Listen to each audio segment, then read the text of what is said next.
Cosa c'è dietro a quella faccia? Beh,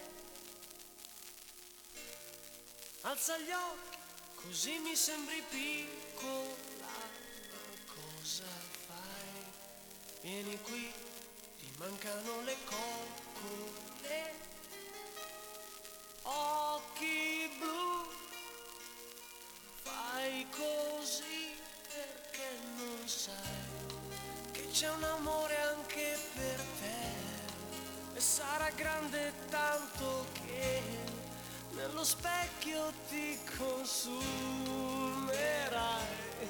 Proprio tu che mangi ancora le unghie, tu che non ricordi che giorno è.